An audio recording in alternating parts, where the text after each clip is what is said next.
दोस्तों नमस्कार, मैं राधेश्याम यादव और आप देख रहे हैं मेरा विद्रोही चैनल। आप मेरे वीडियो को लाइक करें, चैनल को सब्सक्राइब करें और बेल आइकन दबाना ना भूलें, जिससे जब भी कोई नया वीडियो अपलोड करूं तो उसकी सूचना सबसे पहले आप तक पहुंचे। तो आइए बढ़ते हैं वीडियो के आगे। मनुष्य जब अपना दुख किसी दूसरे को सुनाता है तो क्या आपने कभी ख्याल किया है कि वह अपने दुखों को बढ़ा चढ़ा करके यह जतलाना चाहता है कि वह बहुत बड़ा आदमी है और दुख सहने में, दुख को बर्दाश्त करने में उसकी कोई तुलना नहीं की जा सकती, अर्थात वह बहुत ही सहनशील है, बड़े से बड़े दुखों को बर्दाश्त कर सकता है। कैसी विडंबना है कि जिन गलत कार्यों के चलते हमें दुख प्राप्त होते हैं उसे बताते हुए भी हम अपने को गौरवान्वित महसूस करते हैं और बात यहीं समाप्त नहीं होती।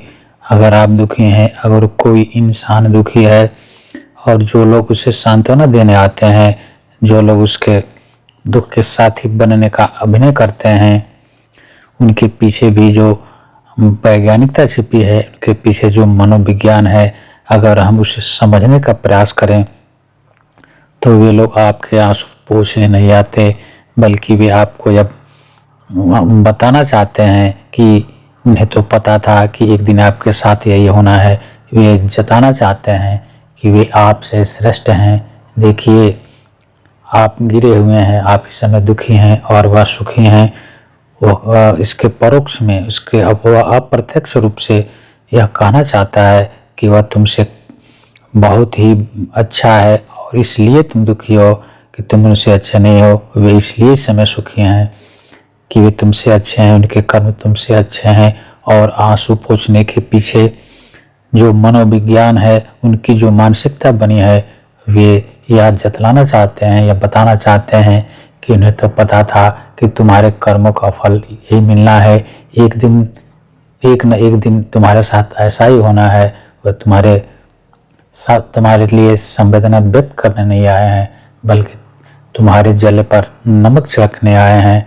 अप्रत्यक्ष रूप से वे नमक छिड़कने का ही काम करते हैं, अप्रत्यक्ष रूप से वे तुम्हारे दुखों को बढ़ाने का काम करते हैं।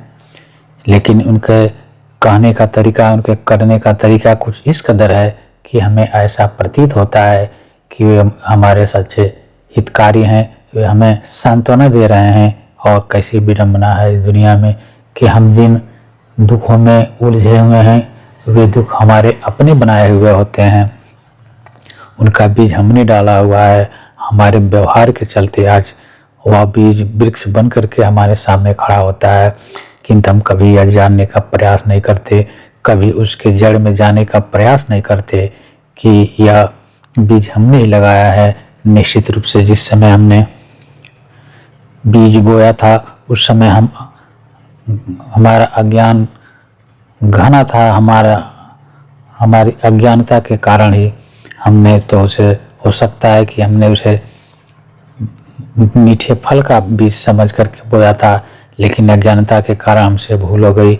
हमने उस बबूल के बीज को आम का बीज समझ लिया था, क्योंकि उस समय हम अर्ध बेहोशी की स्थिति में थे, उस समय हम मदहोश थे, उस समय हम क्रोध और अहंकार के मद में चूर थे। इसलिए हमें नजर ही नहीं आया कि हम बबूल का बीज बो रहे हैं। लेकिन प्रकृति के नियमों के अनुसार जैसा हमने बीज बोया था, जिस प्रकार का बीज हम बोएंगे, भले ही वह हमारी अज्ञानता के कारण, हमारे अनजाने ही बो दिए गए हैं, फिर भी प्रकृति के नियमों के अनुसार तो बीज जो होगा, जिस तरह का होगा पौधा, उसी तरह का निकलेगा।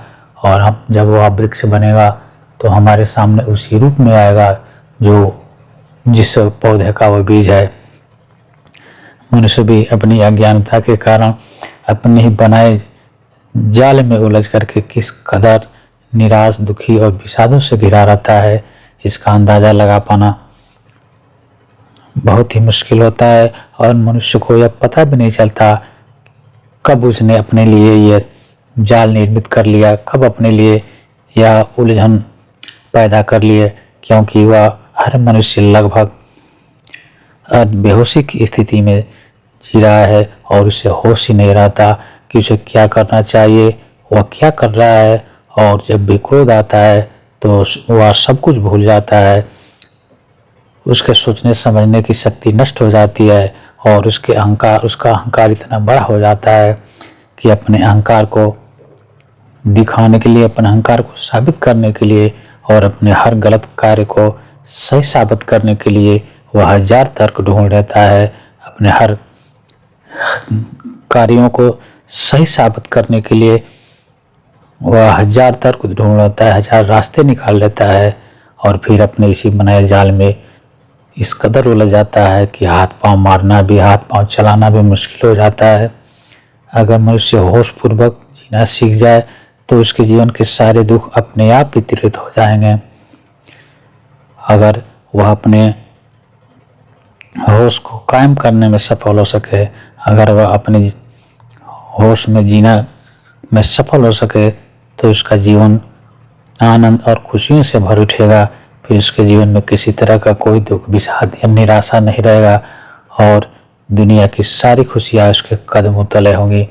अगर इसके लिए आवश्यकता है तो सिर्फ अपने होश को जगाने की, जीवन में घटने वाली हर घटना को अगर हम होशपूर्वक देखें तो हम पाएंगे कि आने वाली छोटी से छोटी या बड़ी से बड़ी घटना हमें यह संदेश दे जाती है कि अगर हम सीखना चाहें तो हर घटना से बहुत कुछ सीख करके अपने जीवन को आनंद में बना सकते हैं। मित्रों, अगर ये वीडियो पसंद आए तो आप मेरे वीडियो को लाइक करें, चैनल को सब्सक्राइब करें और ऐसे ही वीडियो देखने के लिए बेल आइकन जरूर दबाएं। मिलता है अगले वीडियो में, तब तक के लिए नमस्कार, जय हिंद, जय भारत, वंदे मातरम।